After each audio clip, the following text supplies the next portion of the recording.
our people are saving. This is a 1.16, but even going back to Zafrina's first deal, she got an electric car and she probably got like close to 17 grand off the car. Milligan, I always use Milligan because she got one of the biggest discounts ever using what we use. It's an electric car, but she got, where's Milligan? I got to label these better, Dolan. Remind me I got to label these better because I cannot just cycle through these. Sean got 20 grand off.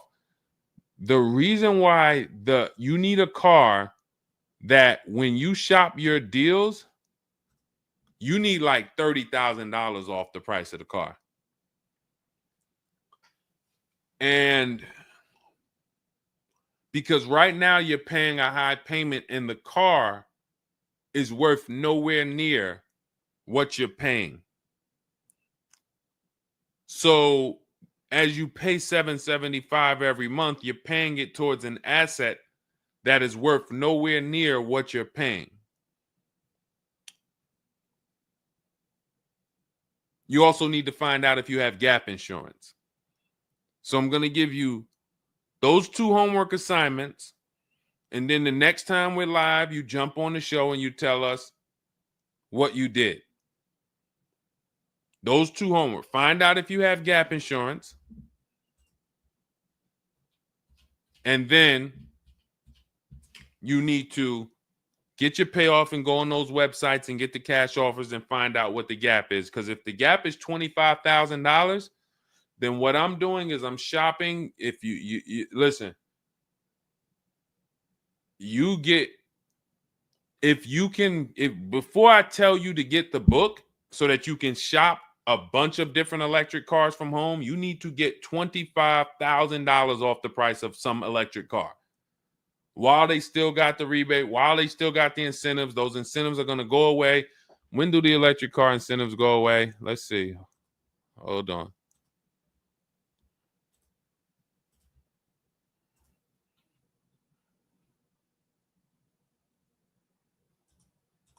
Hold on.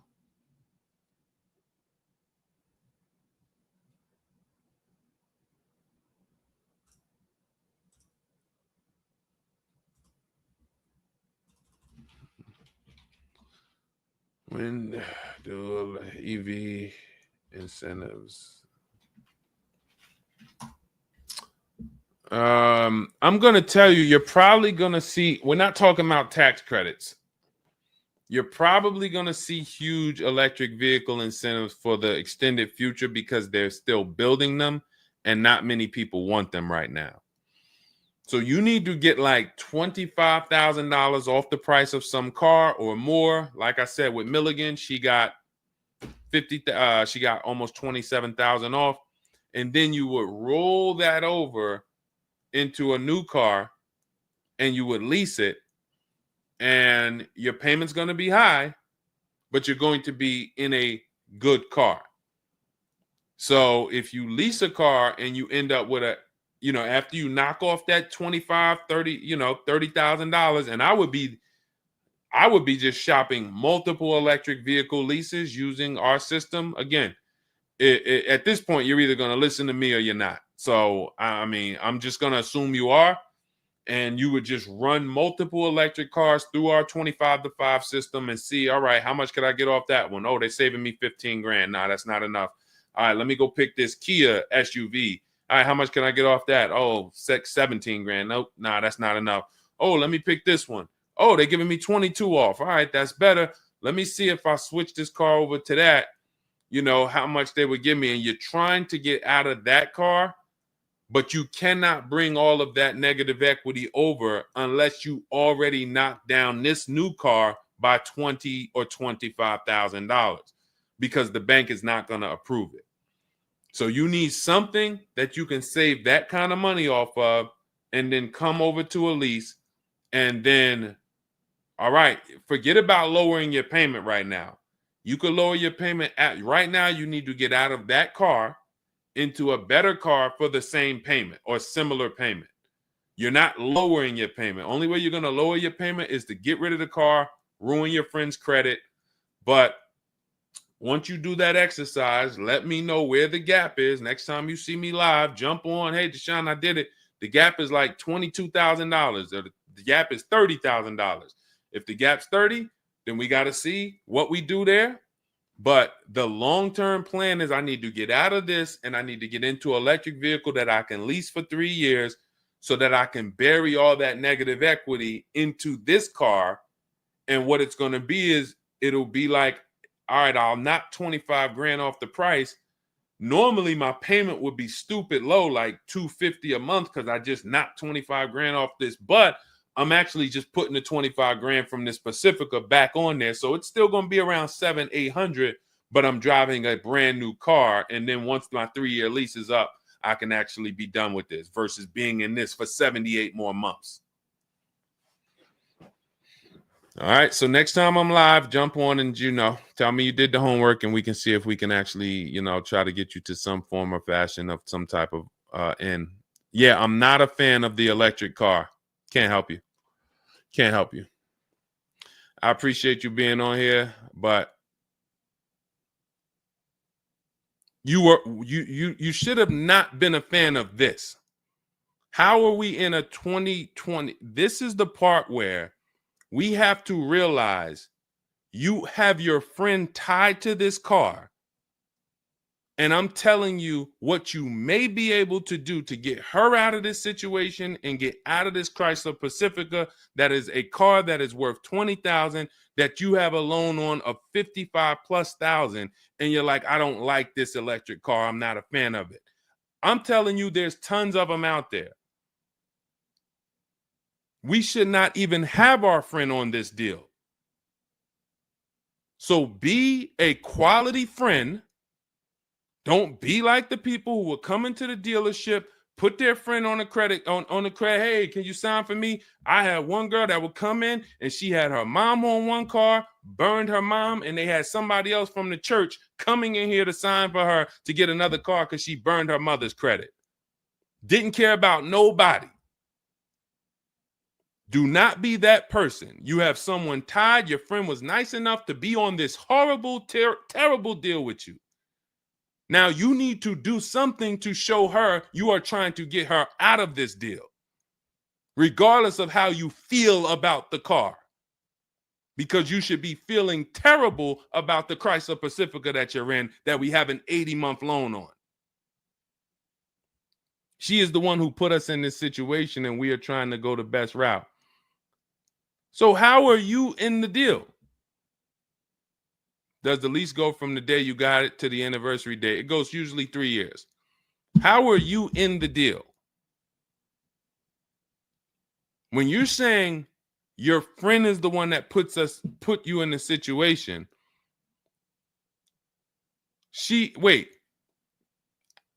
in one breath you're saying, believe it or not, she's the one who encouraged me to get it. And then in another breath, you're saying she's the one who put me in the deal, who put us in this situation.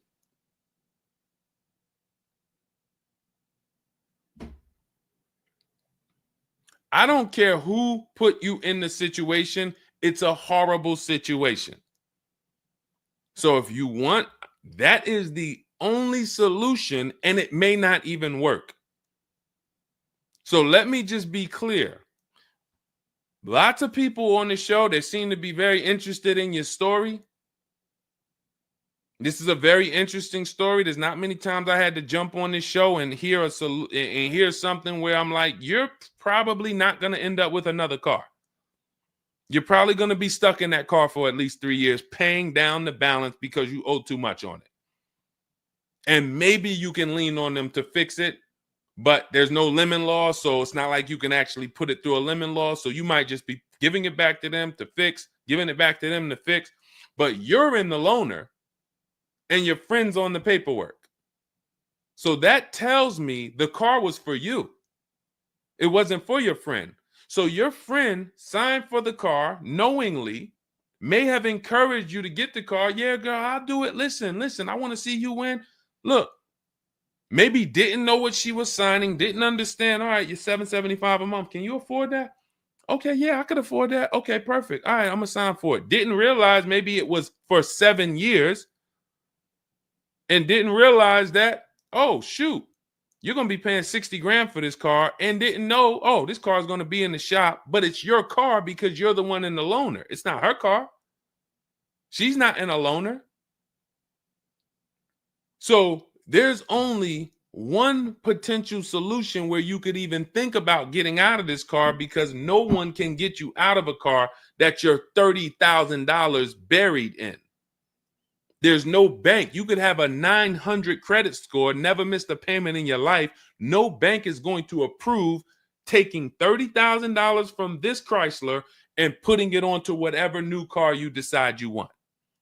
You need to get a huge discount off of some car. There's no car that's going to give you $30,000 off or $25,000 off except an electric vehicle. So if I'm telling you something that may not even work, but it's your only route, that's all you got. You want to come up with something else, repo the car, ruin your friend's credit, I got nothing to do with that. My only job is to try to provide and advise a solution to when people tell me, this is my situation, this is my goal. Normally people have 2 or 3 options. You have half an option. Like, you ever play spades? 1 and a possible, 3 and a possible. You have none and a possible. The possible might not walk. But I'm telling you, do this exercise, and then we can see if that possible will walk. If it doesn't, you got no books. You stay in the car, and that's your only option. It's a bad situation. One of the worst I've ever seen. And I'm not saying that to beat you up. I'm saying that so you realize the severity of the transaction. So if I have to bite this bullet and I got to pay this car for the next 2 years, 3 years, it's because I'm in a bad situation. And then when I pay down this car, maybe I can make a different move in 2 years. And then I'll be much wiser before I make my moves, so that I never end up in this situation again. Okay? So for everybody who joined, this was great. Again, my goal is to keep you from ever making mistakes. Every mistake you make on a car transaction costs you thousands of dollars. There is no the least expensive mistake you could make is getting gap insurance when you didn't need it. Getting gap insurance when you didn't need it, you just paid probably $400 or $500. You didn't need it. All right, you lost $400 or $500. That's the least expensive mistake you can make on a car. Everything else is thousands of dollars, $2,000 mistakes, $5,000 mistakes, and more. So you can avoid every mistake by having a step-by-step checklist. If it's in Deshone's book, I do it.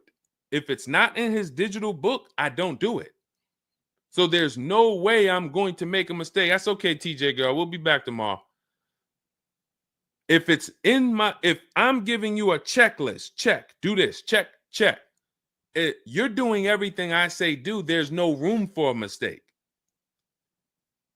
You're not following an almanac. You're following a checklist. That's why my book is called Cars from Home, 7 Steps to Saving Time, Money, and Avoiding Dealerships. Step 1 through 7, check them off.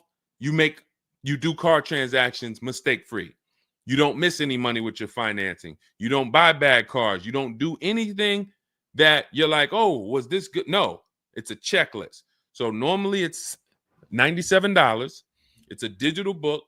So you can have it in your inbox in about 5 minutes, and you'll get it for 75% off as part of our welcome offer in my TikTok bio, Instagram bio, Facebook comments, or the YouTube comments. There's a link there. Just get there before that 2-hour countdown expires. Once it expires, it goes back up to $97, which is still worth every penny. You spend $700 on a home inspection. Why do you spend $700 on a home inspection when you might not even buy the home? Inspector might come back and say to you, you know what? Hey, listen, I got the report for you. Just so you know, that roof needs replacing. Those boards, the electrical system in the back, there's a lot of stuff that's not up to code.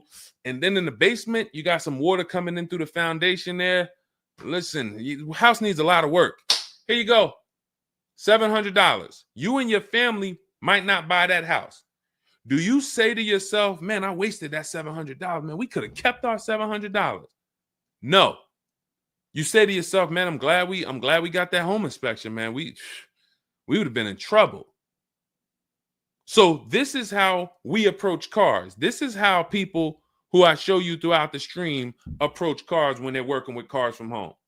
They're like, I want to make sure that if I can spend $24 and get Deshone's book, and that is my form of a home inspection, that's me guaranteeing I don't make a bad move, then I'm going to go spend that. And if I miss the $24 price and it's $97, then I'm going to go spend that to make sure I don't go out here and make a $5,000 bad decision. That's what we hold ourselves to. Thank you, Stephen Nash. Good to see you.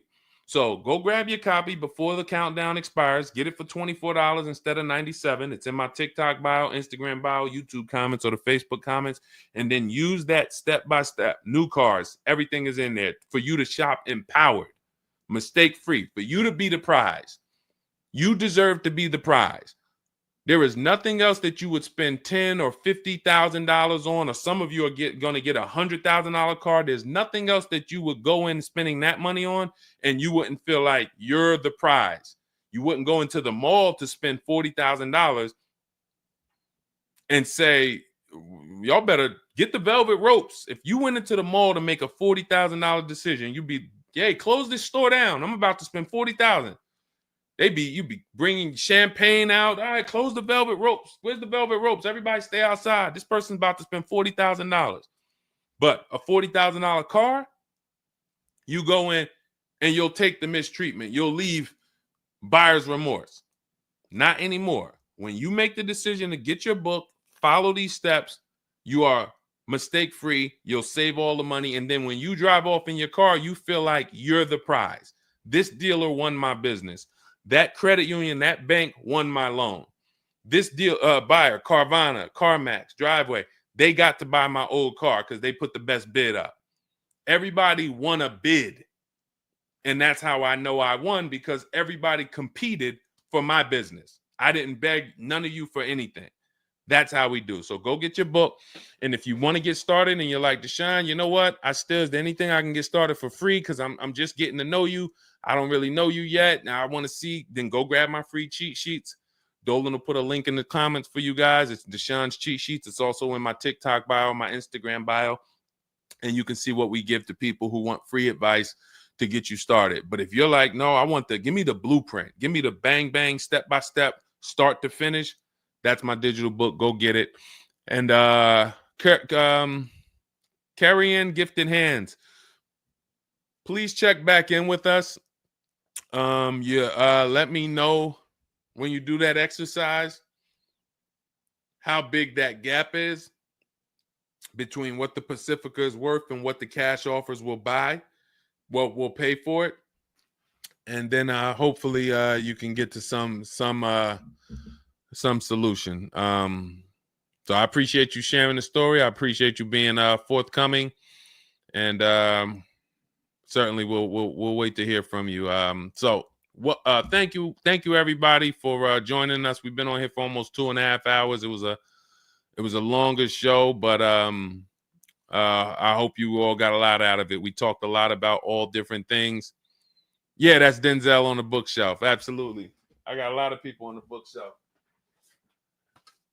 I got Lucille Ball on the bookshelf. I got Miss Harriet Tubman on the bookshelf. Mr. Marcus Garvey. Who knows who that is?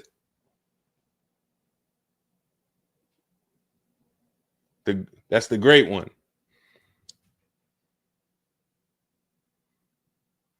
Yeah, I know what it is.